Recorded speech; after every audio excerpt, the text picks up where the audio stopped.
साध संगत जी, प्रेम से कहना धन निरंकार जी। एक नई साखी के साथ स्वागत है आप सभी का आपके ही अपने चैनल पर। आज की साखी का विषय है लापरवाही। तो चलिए सुनते हैं आज की ये साखी।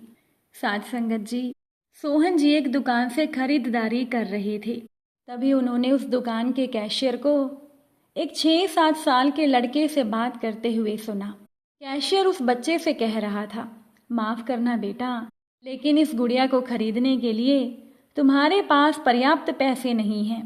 फिर उस छोटे से लड़के ने सोहन जी की ओर मुड़कर उनसे पूछा, अंकल, क्या आपको भी यही लगता है कि मेरे पास पूरे पैसे नहीं हैं? सोहन जी ने उस बच्चे से पैसे लेकर गिने और कहने लगे, हाँ बेटा, ये सच है कि तुम्हारे पास इस गुड़िया को खरीदने के लिए पूरे पैसे नहीं हैं। वो छोटा सा बच्चा अभी भी अपने हाथों में गुड़िया थामे हुए खड़ा था। सोहन जी से ये देखकर रहा नहीं गया। वो बच्चे के पास जाकर पूछने लगे, ये गुड़िया तुम किसे देना चाहते हो? उस बच्चे ने जवाब दिया, अंकल, ये गुड़िया मेरी बहन को बहुत प्यारी है और मैं इसे उसके जन्मदिन के लिए उपहार में देना चाहता हूँ। पहले मुझे ये गुड़िया मेरी माँ को देनी है और बाद में जाकर मेरी माँ मेरी बहन को दे देंगी। ये कहते कहते उस बच्चे की आंखों में आंसू आ गए। वो बच्चा रोने लगा, कहने लगा, मेरी बहन भगवान के घर गई है और मेरे पापा कहते हैं कि मेरी माँ भी जल्दी ही भगवान से मिलने के लिए जाने वाली है। तो मैंने सोचा कि क्यों ना वो इस गुड़िया को अपने साथ ले जाकर मेरी बहन को दे दे। ये सुनकर सोहन जी का दिल धक सा रह गया।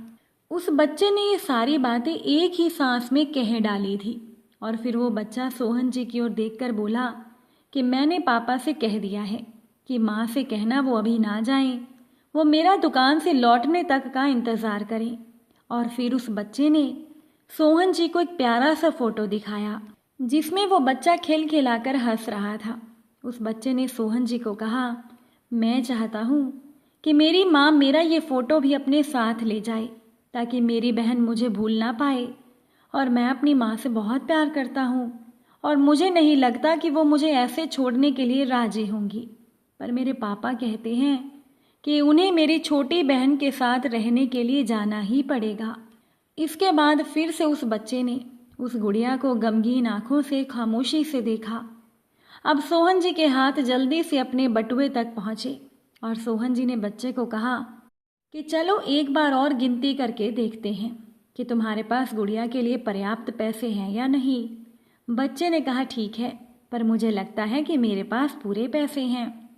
इसके बाद सोहन जी ने नज़रें बचाकर उस बच्चे के पैसे में कुछ पैसे अपने जोड़ दिए और फिर उन पैसों को गिनना शुरू किया। जो पैसे उन्होंने गिने वो गुड़िया के लिए काफ़ी थे और यही नहीं, कुछ पैसे अतिरिक्त बच भी गए थे। नन्हे से लड़के ने कहा, भगवान का लाख लाख शुक्र है मुझे इतने सारे पैसे देने के लिए। फिर उस बच्चे ने सोहन जी की ओर देखकर कहा कि मैंने कल रात सोने से पहले भगवान से प्रार्थना की थी कि मुझे इस गुड़िया को खरीदने के लिए पैसे दे देना ताकि मेरी माँ इसे मेरी बहन को दे सके, और भगवान ने मेरी बात सुन ली। इसके अलावा मुझे माँ के लिए एक सफ़ेद गुलाब खरीदने के लिए भी पैसे चाहिए थे, पर मैं भगवान से इतने ज़्यादा पैसे मांगने की हिम्मत नहीं कर पाया था। पर भगवान ने तो मुझे इतने सारे पैसे दे दिए हैं कि अब मैं इस गुड़िया के साथ साथ एक सफ़ेद गुलाब भी खरीद सकता हूँ, क्योंकि मेरी माँ को सफ़ेद गुलाब बहुत पसंद है। इसके बाद सोहन जी उस दुकान से निकल गए, पर सोहन जी के दिमाग से उस छोटे से लड़के की बातें निकल नहीं पा रही थी। फिर सोहन जी को 2 दिन पहले स्थानीय समाचार पत्र में छपी हुई एक घटना याद आ गई, जिसमें एक शराबी ट्रक ड्राइवर के बारे में लिखा था जिसने नशे की हालत में मोबाइल फ़ोन पर बात करते हुए एक कार चालक महिला की कार को टक्कर मार दी, जिसमें उसकी 3 साल की बेटी की घटनास्थल पर ही मौत हो गई थी और वो महिला कोमा में चली गई थी।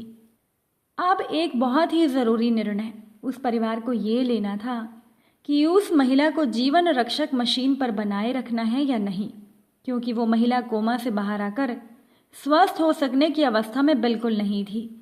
तो सोहन जी ने सोचा कि क्या वो परिवार उसी छोटे लड़के का था। यही सोचकर उनका रोम रोम कांप उठा। अब सोहन जी ने उस नन्हे से लड़के के साथ हुई मुलाकात के 2 दिनों के बाद अखबार में पढ़ा कि उस महिला को बचाया नहीं जा सका। सोहन जी अपने आप को रोक नहीं सके और अखबार में दिए हुए पते पर जा पहुँचे, जहाँ उस महिला को अंतिम दर्शनों के लिए रखा गया था। और वो महिला श्वेत धवल कपड़ों में थी, अपने हाथों में एक सफ़ेद गुलाब और उस छोटे से लड़के का वही फ़ोटो लिए हुए और उसके सीने पर रखी हुई वही गुड़िया। ये देखकर सोहन जी का हृदय रो पड़ा और वो नम आंखें लेकर वहाँ से लौट पड़े। उस नन्हे से लड़के का अपनी माँ और उसकी बहन के लिए जो प्यार था, उसे शब्दों में बयान करना बहुत मुश्किल है। और ऐसे में एक शराबी चालक ने अपनी घोर लापरवाही से पल भर में उस लड़के से उसका सब कुछ छीन लिया था। साथ संगत जी, ऐसे सड़क हादसों में एक आदमी नहीं मरता, बल्कि किसी का पूरा परिवार उजड़ जाता है। इसीलिए ऐसी लापरवाही कभी ना करें। शाम एक पार्टी में गया था, जहाँ पर शाम को अपनी माँ की बात याद आ गई कि तूने शराब नहीं पीनी।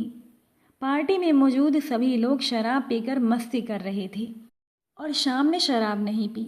शाम को सचमुच अपने ऊपर गर्व हो रहा था। शाम के मन में विचार थे कि माँ, जैसा तूने कहा था कि शराब पीकर गाड़ी नहीं चलानी, मैंने वैसा ही किया। मैंने शराब को छुआ तक नहीं। भले ही मेरे बाकी दोस्तों ने मौज मस्ती के नाम पर बहुत शराब पी, उन्होंने मुझे भी पीने के लिए कहा, पर मैं अच्छे से जानता था कि मुझे शराब नहीं पीनी और मैंने सही किया था। माँ, तुम हमेशा सही सीख देती हो। पार्टी अब ख़त्म होने को आई थी। सभी अपने अपने घर लौटने की तैयारी कर रही थी। माँ, जब मैं कार में बैठ रहा हूँ तो मैं जानता हूँ कि केवल कुछ समय के बाद मैं अपनी माँ और पिता के पास होऊंगा। तुम्हारे और पिता के इसी प्यार और संस्कारों ने मुझे जिम्मेदारी सिखाई और लोग कहते हैं कि मैं समझदार हो गया हूँ। माँ, मैं घर आ रहा हूँ और अभी मैं रास्ते में हूँ। आज हमने बहुत मज़ा किया और मैं बहुत खुश हूँ। लेकिन ये क्या माँ, शायद दूसरी कार वाले ने मुझे देखा नहीं और ये भयानक टक्कर। माँ, मैं यहाँ रास्ते पर खून से लथपथ हूँ। मुझे पुलिस वाले की आवाज़ सुनाई पड़ रही है और वो कह रहा है इसने नहीं पी। दूसरा गाड़ी वाला शराब पीकर चला रहा था, पर माँ, उसकी गलती की कीमत मैं क्यों चुकाऊं? माँ, मुझे नहीं लगता कि मैं और जी पाऊंगा। माँ, पिताजी, इस आखिरी घड़ी में तुम लोग मेरे पास क्यों नहीं हो? माँ, बताओ ना, ऐसा क्यों हो गया? कुछ ही पलों में मैं सबसे दूर हो जाऊंगा और मेरे आसपास ये लाल लाल क्या लग रहा है? अरे ये तो खून है और वो भी मेरा। मुझे डॉक्टर की आवाज़ आ रही है जो कह रहे हैं कि मैं बच नहीं पाऊंगा। तो क्या माँ, मैं सचमुच मर जाऊंगा? मेरा यकीन मानो माँ, मैं तुम्हारी कसम खाकर कहता हूँ कि मैंने शराब नहीं पी थी, पर उस दूसरी गाड़ी चलाने वाले को मैं जानता हूँ। वो भी उसी पार्टी में था और खूब शराब पी रहा था। माँ, ये लोग शराब क्यों पीते हैं और लोगों की ज़िंदगी से कितना खेलते हैं? मुझे इतना दर्द हो रहा है, मानो किसी ने चाकू चला दिया हो या सुइयाँ चुभो रहा हो। जिसने मुझे टक्कर मारी वो तो अपने घर चला गया और मैं यहाँ अपनी आखिरी सांसें गिन रहा हूँ। तुम ही कहो माँ, ये क्या ठीक हुआ? घर पर पिताजी से कहना कि वो रोई नहीं, उन्हें धीरज रखने को कहना। मुझे पता है कि वो मुझे कितना चाहते हैं। मेरे जाने के बाद तो वो टूट ही जाएंगे। पिताजी मुझे हमेशा गाड़ी धीरे चलाने को कहते थे। पिताजी, मेरा विश्वास करो, मेरी कोई गलती नहीं थी। अब मुझसे बोला भी नहीं जा रहा। मुझे सांस लेने में भी तकलीफ़ हो रही है। माँ, पिताजी, आप मेरे पास क्यों नहीं हो? शायद अब मेरी आखिरी घड़ी आ गई है। ये अंधेरा सा क्यों लग रहा है? मुझे बहुत डर लग रहा है। माँ, पिताजी, तुम लोग रोना नहीं। मैं हमेशा आपकी यादों में, आपके दिल में, आपके पास ही रहूँगा। माँ, मैं जा रहा हूँ, पर जाते जाते ये सवाल ज़रूर पूछूंगा कि लोग शराब पीकर गाड़ी क्यों चलाते हैं? अगर शराब उसने पी नहीं होती तो आज मैं जिंदा अपने घर अपने परिवार के साथ होता।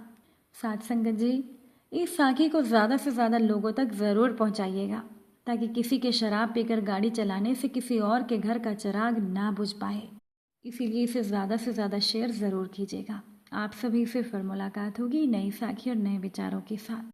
साथ संगत जी, प्यार से कहना, धन निरंकार जी।